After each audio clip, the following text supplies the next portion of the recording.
नमस्कार, आप देख रहे हैं आज का एजेंडा। मैं हूं आंचल गुलाटी गुंबर। अगले आधे घंटे में हम ट्रैक करेंगे उन तमाम बड़ी खबरों को जो दिन भर में होंगी डेवलप। तो आइए सीधा रुख करते हैं आज के एजेंडे का।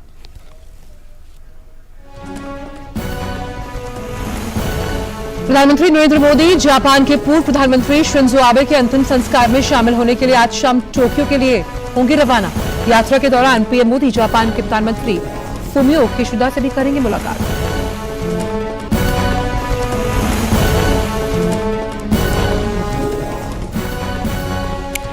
केंद्रीय गृह मंत्री अमित शाह आज अपने गुजरात दौरे पर कई कार्यक्रमों में होंगे शामिल। अहमदाबाद के साणंद में ईएसआईसी अस्पताल का करेंगे शिलान्यास। गांधीनगर के किसानों द्वारा आयोजित ऋण स्वीकार सम्मेलन में भी होंगे शामिल।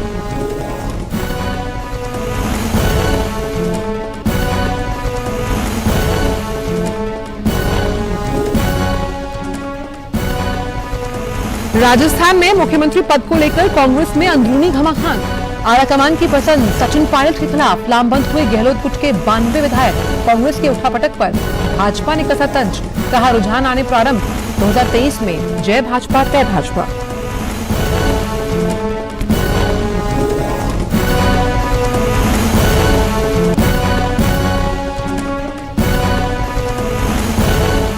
और शारदीय नवरात्र का आज पहला दिन। आज होती है मां शैलपुत्री की पूजा। मंदिरों में उमड़ा आस्था और भक्ति का सैलाब।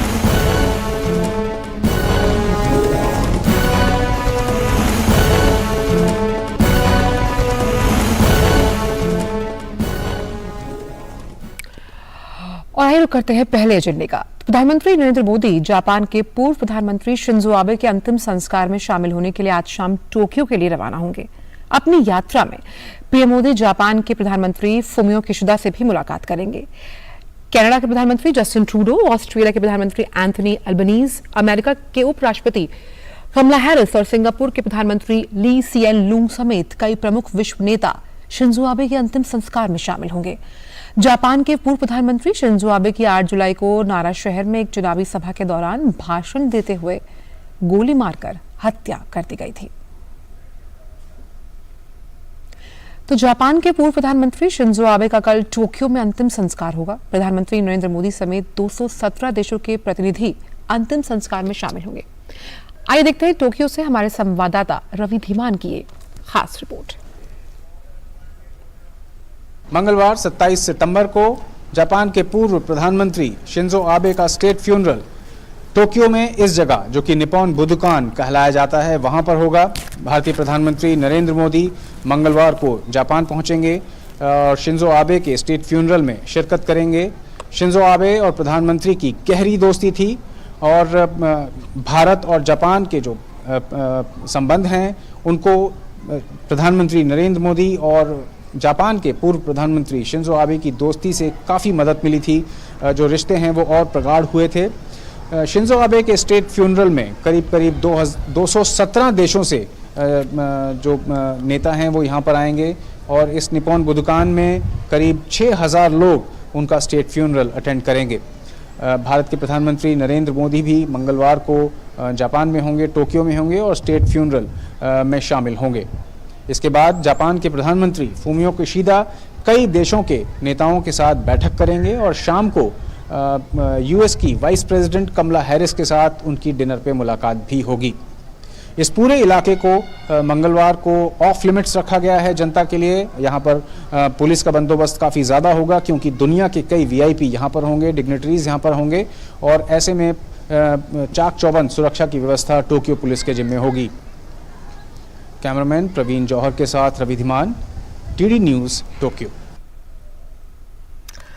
और इसी पर बात करने के लिए हमारे साथ टोक्यो से मौजूद है फोन लाइन पर हमारे संवाददाता रवि धीमान। रवि, जिस तरह से हम सुबह भी बात कर रहे थे उसी कड़ी को मैं आगे बढ़ाते हुए आपसे जानना चाहती हूँ कि अर्थव्यवस्था को लेकर जो दूरदृष्टि थी, हम बात करते हैं शिंजो आबे की, कई बार प्रधानमंत्री कह चुके हैं कि उस चीज ने बहुत ज्यादा उन पर गहरी छाप छोड़ी, इसलिए जो दोनों का रिश्ता था वो काफी प्रगाढ़ और काफी गहरा था।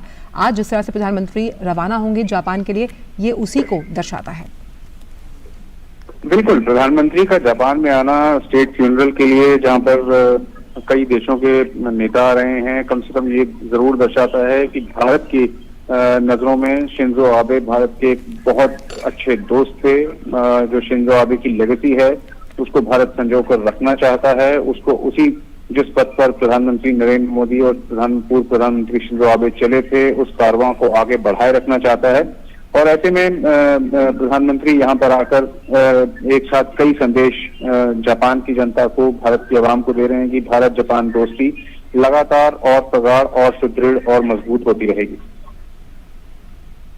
रवि, हमेशा से प्रधानमंत्री ये कहते आए हैं कि वो खुद एक जन सेवक है, प्रधान सेवक है, और कुछ ऐसा ही व्यक्तित्व शिंजो आबे का भी था। अपनी जनता जो कि उनकी वहां पर है, किस तरह से वो बहुत सपोर्टिव थे उनको लेकर, तो इसीलिए दोनों की जो शख्सियत थी वो कहीं ना कहीं आपस में काफी जुड़ी हुई, एक दूसरे को कॉम्प्लीमेंट करती थी। जी बिल्कुल, शिंजो आबे और प्रधानमंत्री की दोस्ती इसलिए भी बहुत ज्यादा परवान चढ़ी क्योंकि दोनों के जो सोचने का नजरिया था, दोनों को जो सामरिक तौर पर अगर हम देखें, वाणिज्यिक तौर पर अगर देखें और आपसी सहयोग के तौर पर देखें, पीपल टू पीपल कॉन्टैक्ट के तौर पर देखें, तो दोनों के सोचने का तरीका एक ही था।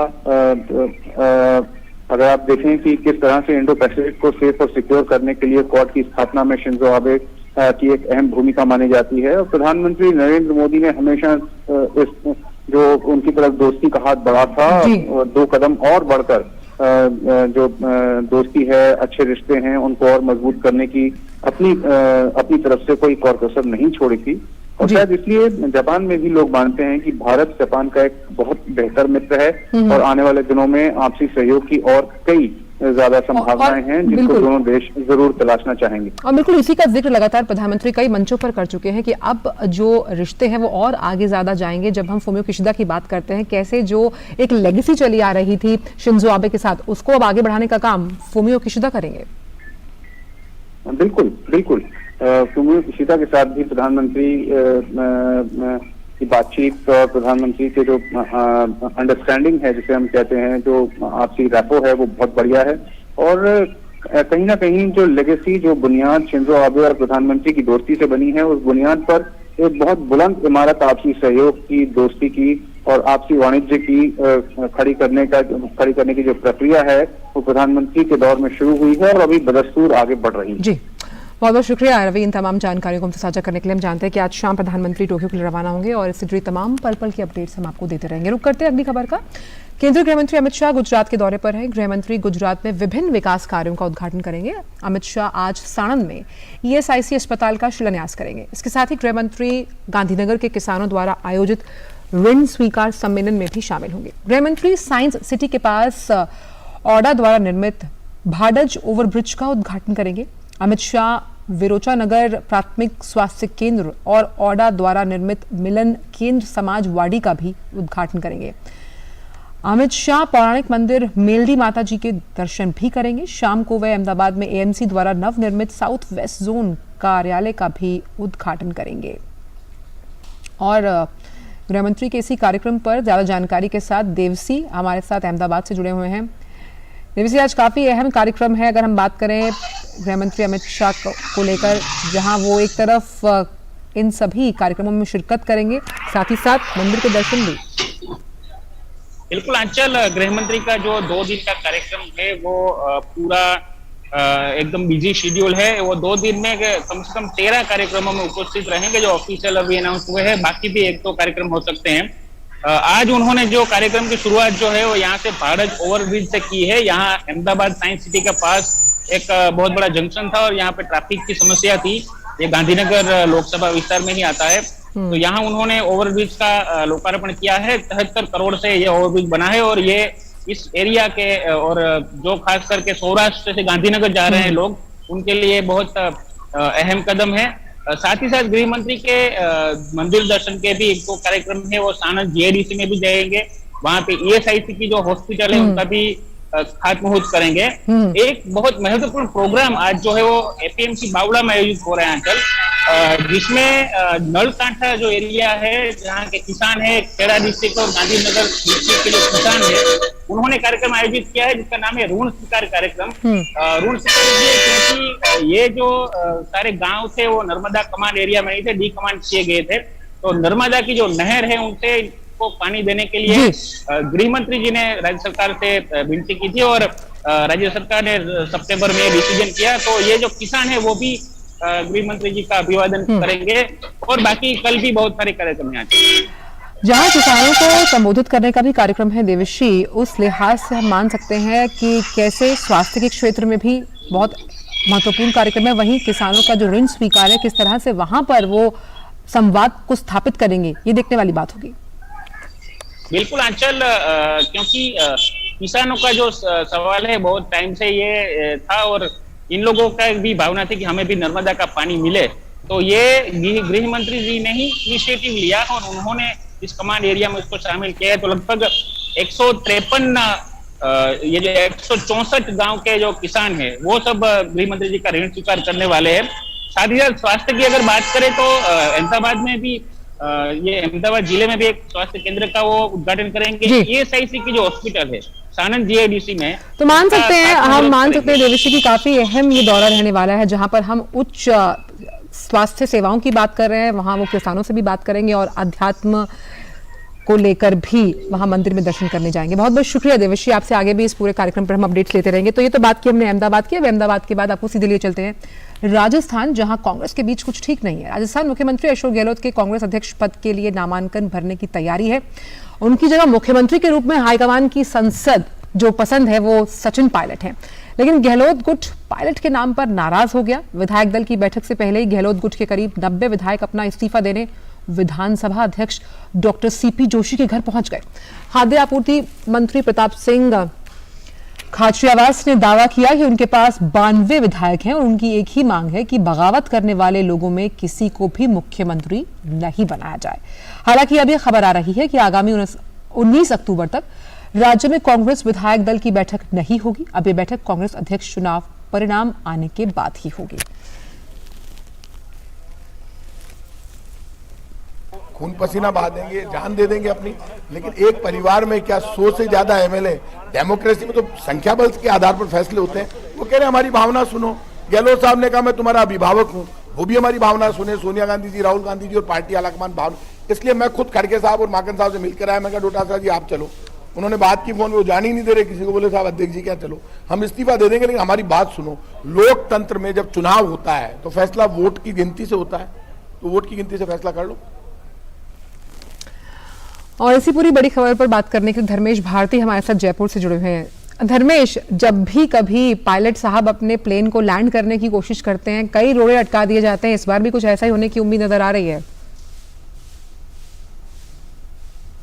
देखिए आंचल, जो कल का पूरा रात का घटनाक्रम है वो स्पष्ट रूप से ये इंगित करता है कि जो पायलट गुट है और जो गहलोत गुट है उसके बीच में जो खींचतान है वो अभी तक समाप्त नहीं हुई है। आपको याद होगा कि 2018 के अंदर जब विधानसभा के चुनाव हुए थे तब भी ये खींचतान देखने को मिली थी और एक फार्मूला तय हुआ था कि अशोक गहलोत वो है मुख्यमंत्री होंगे और सचिन पायलट जो है उप मुख्यमंत्री होंगे। लेकिन 2020 के अंदर पायलट ने फिर जो है बगावत की और वो जो है गहलोत के पूरे कार्यप्रणाली से संतुष्ट नहीं थे। अब जब ये माना जा रहा है कि अशोक गहलोत राष्ट्रीय अध्यक्ष के एक संभावित प्रत्याशी हैं, एक उम्मीदवार हैं, तो ये माना जा रहा था कि आलाकमान को ये तय करना है कि आखिर राजस्थान की कमान किसके हाथ में होगी। लेकिन इस बार जो मामला है वो विपरीत है। पहले 2 बार जो है पायलट की तरफ से विरोध था, लेकिन इस बार जो है वो मुख्यमंत्री अशोक गहलोत जो भावी राष्ट्रीय अध्यक्ष कांग्रेस के माने जा रहे हैं उनकी गुट की तरफ से जो है विरोध हुआ है। और इसमें जो देखने वाली बात यह है कि जो आलाकमान कांग्रेस आलाकमान द्वारा भेजे गए दोनों पर्यवेक्षक थे, मल्लिकार्जुन खड़गे और अजय माकन, जब वो कल विधायक दल की बैठक लेने के लिए CMR पहुंचे तो वो इंतजार करते रह गए और इसी बीच जो गहलोत गुट के समर्थक विधायक हैं वो UDH मंत्री शांति धारीवाल के घर इकट्ठा हुए और इकट्ठा होकर सीधे उन्होंने जो है विधानसभा अध्यक्ष डॉक्टर CP जोशी की ओर रुख किया और अपने इस्तीफे की पेशकश कर दी। ऐसा माना जा रहा है कि लगभग 92 विधायकों ने अपनी इस्तीफे की पेशकश विधानसभा अध्यक्ष डॉक्टर CP जोशी को की है। आंचल, धर्मेश, अगर जो ये गुटबाजी है जो कहीं ना कहीं अंदर खाने साफ तौर पर अब खुलकर सामने आई है, तो अगर पायलट को नहीं बनाना चाहते मुख्यमंत्री तो अगला रेस का घोड़ा कौन है जिस पर पार्टी जो है वो दांव लगाना चाहेगी? देखिए, अगर आप इस पूरे घटनाक्रम को देखें और मुख्यमंत्री अशोक गहलोत के बयान को अगर देखें तो शुरू से वो जब ये नामांकन की बात और उनका नाम जब सामने आया था तो कहीं ना कहीं उन्होंने एक ये पहल की थी कि मैं दोनों ही पद संभालने की स्थिति में हूं, लेकिन जब बाद में वो सोनिया गांधी से मिले और उसके बाद वो राहुल गांधी से मिलने गए और उदयपुर के अंदर जो कांग्रेस का बैठक हुई थी उसमें यह तय हुआ था एक व्यक्ति एक पद, और राहुल गांधी की तरफ से जब ये संदेश आया कि एक व्यक्ति एक पद पर रहेगा, तब से ये पूरे के पूरे समीकरण जो है वो परिवर्तित होने लगे। और ये कहना कि आज मुख्यमंत्री कौन बनेगा या कांग्रेस आलाकमान किसको तय करेगा, बहुत से नाम यहाँ चल रहे हैं, लेकिन ये तो आने वाले समय ही पता लग पाएगा कि कौन कांग्रेस आखिर किसको मुख्यमंत्री चुनती है। लेकिन गहलोत के लिए भी बहुत आसान नहीं होगा, जिस तरह से वो राष्ट्रीय अध्यक्ष की पद की दौड़ में है, और यहाँ अगर होम ग्राउंड की बात करें तो यहाँ पर भी चुनौतियां बहुत ज्यादा हैं कांग्रेस के लिए। हाँ, बिल्कुल आपने आंचल ठीक कहा। जहां तक एक पार्टी होती है, एक पार्टी का अनुशासन होता है, और उसके उस अगर दृष्टिकोण से देखा जाए कि जो व्यक्ति किसी पार्टी का राष्ट्रीय अध्यक्ष बनने की प्रक्रिया में हो, और ऐसा माना जा रहा है कि वो एक चॉइस थे सोनिया गांधी और राहुल गांधी के, लेकिन जो आज का ये जो कल रात का घटनाक्रम है उससे तो स्पष्ट तौर पर नजर आ रहा है कि जो पार्टी का एक अनुशासन होता है वो कहीं ना कहीं जो राजनीतिक विश्लेषज्ञ हैं वो ये मान रहे हैं कि एक तरीके से आलाकमान को मुख्यमंत्री अशोक गहलोत के खेमे की ओर से एक प्रकार से उनका जो फैसला था या उनका जो तरीका था नए नेता को चुनने का, उसको एक तरीके से चुनौती दे दी गई है। तो ये जो खींचतान कांग्रेस की है ये न केवल राज्य स्तर के ऊपर 2018 से नजर आ रही थी, और ये रात के घटनाक्रम ने तो ये स्पष्ट कर दिया कि कांग्रेस के अंदर सब कुछ ठीक नहीं है। जब 80-90 विधायक जो है वो कांग्रेस के आलाकमान के फैसले के विरोध में इस्तीफा सौंप देते हैं, तो ये साफ इंगित करता है कि कांग्रेस में अंदर खाने जो एक सहमति, एक आम सहमति की बात नजर आनी चाहिए थी वो नजर नहीं आ रही। आंचल, बिल्कुल, तो अंदर खाने दो फाड़ होती हुई नजर आ रही है कांग्रेस, और साफ तौर पर अब ऊंट किस करवट बैठेगा ये देखने वाली बात होगी। बहुत बहुत शुक्रिया धर्मेश इन तमाम जानकारियों को हमसे साझा करने के लिए। तो राजस्थान की सियासत हमने आपको बताई, लेकिन फिलहाल वक्त आज के एजेंडे में एक छोटी सी ब्रेक का है। ब्रेक के बाद सभी का स्वागत, और अब बात करते हैं शारदीय नवरात्र को लेकर, जिसका आज पहला दिन है। 9 दिन तक भक्तगण मां दुर्गा के 9 स्वरूपों की आराधना करते हैं और उपवास रखते हैं। शारदीय नवरात्र के पहले दिन आज मां शैलपुत्री की पूजा की जाती है। श्रद्धालु आज अपने घरों में कलश स्थापना के साथ मां से स्वास्थ्य, समृद्धि और सुख शांति की प्रार्थना करते हैं। आदिशक्ति के मंदिरों में श्रद्धालुओं की भीड़ उमड़ रही है। मंदिरों में सुबह से ही भक्तों की लंबी कतारें लगी हुई हैं। लोग दूर दूर से मां के दर्शन के लिए पहुंच रहे हैं। देश के हर एक क्षेत्र में शारदीय नवरात्र की छटा निराली होती है। पश्चिम बंगाल में दुर्गा पंडाल की आभा अनोखी होती है, तो गुजरात में दांडिया महोत्सव अपनी ही छटा बिखेरता है।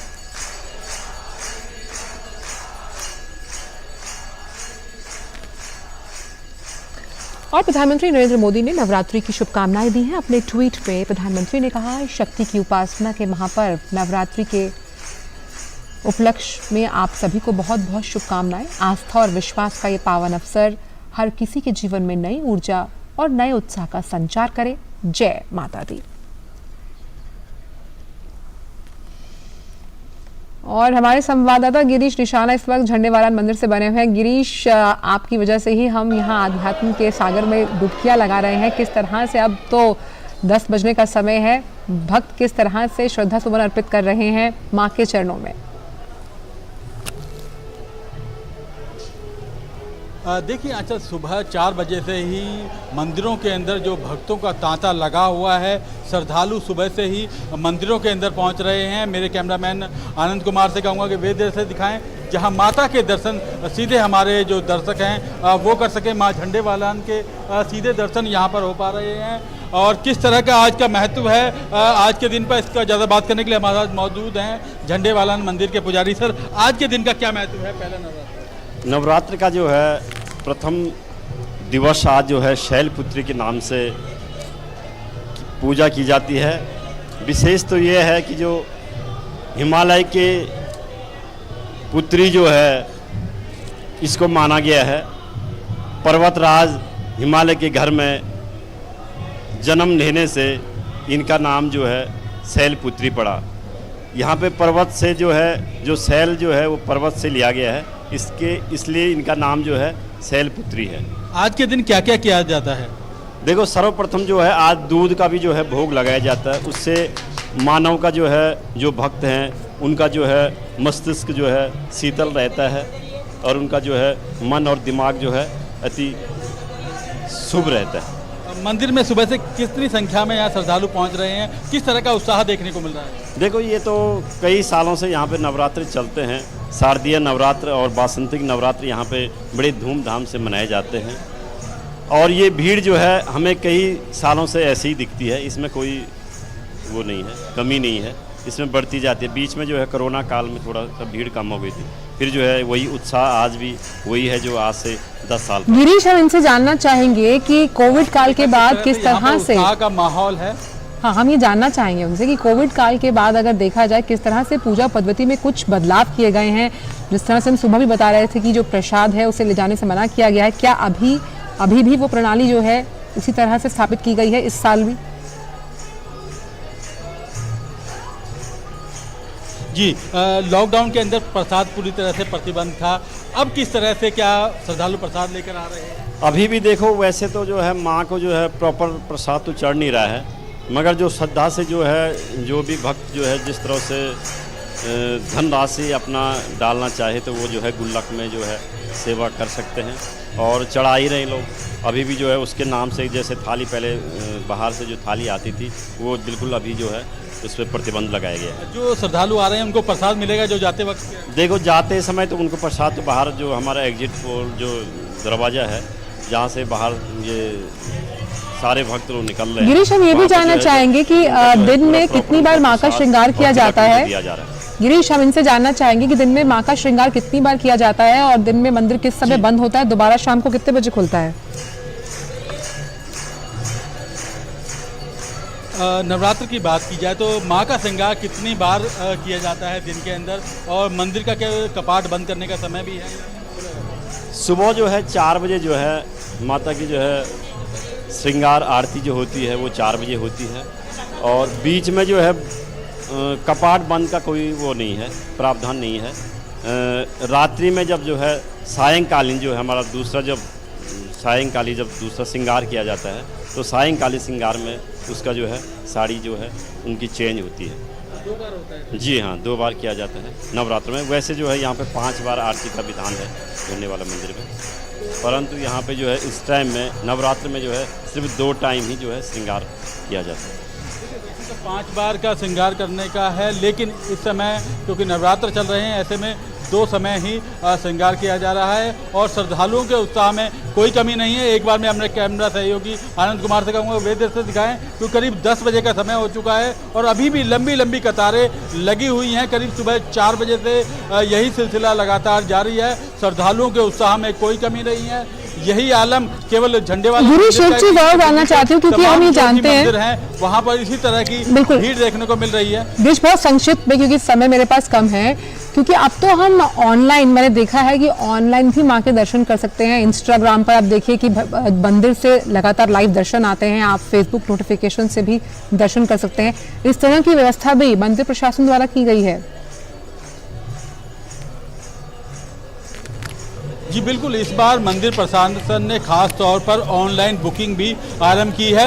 आपको अपना मंदिर की वेबसाइट पर जाना है और एक जो बारकोड तैयार किया है उसके आधार पर अपनी बुकिंग करानी है और सीधे आप मंदिर माता के दरबार के अंदर सीधा पहुंच जाएंगे। आपको लंबी लाइन में नहीं लगना पड़ेगा और सबसे खास बात यह है कि यहाँ पे लंबी लंबी जो पार्किंग में काफ़ी समय लग जाता था वो भी समय नहीं रहेगा, क्योंकि जो श्रद्धालु हैं वो सीधा यहाँ माता के दरबार में दर्शन करेंगे और सीधा वापस चले जाएंगे। ये इस बार एक अच्छी शुरुआत की है झंडेवाला मंदिर के अंदर। हालांकि पिछले लॉकडाउन की बात की जाए तो लॉकडाउन में भी मंदिर के अंदर प्रसाद को बैन किया गया था, प्रतिबंध किया गया था। इस बार भी अभी तक मंदिर प्रशासन ने प्रसाद की अनुमति नहीं दी है, लेकिन जो श्रद्धालु यहाँ पर दर्शन करके वापस जा रहे हैं उनको प्रसाद जरूर मिलेगा। माता का आशीर्वाद लेकर भी मिलेगा। जा रहे हैं, भक्तों का तांता सुबह से लगा हुआ है, उनको प्रसाद मिलेगा, आशीर्वाद मिलेगा। और जब आप लाइव खत्म करके आएंगे तो आप भी दफ्तर में वहां से जो प्रसाद लाएंगे उसे जरूर बांटेगा, ताकि सब पे माँ की अनुकंपा बरसती रहे। बहुत बहुत शुक्रिया गिरीश इन तमाम जानकारियों को और आध्यात्म तक लोगों तक इस खबर को पहुंचाने के लिए। तो ये शारदीय नवरात्र से जुड़ा चौथा एजेंडा था। लगातार हम इस खबर को भी ट्रैक करते रहेंगे। पूरे 9 दिन आप देखेंगे शारदीय नवरात्र से जुड़ी तमाम बड़ी खबरें। लेकिन फिलहाल आज के एजेंडे में इतना ही। आगे आप देख सकते हैं न्यूज़ 18 मेरे सहयोगी गौरव श्रीवास्तव के साथ। दीजिए इजाजत, नमस्कार।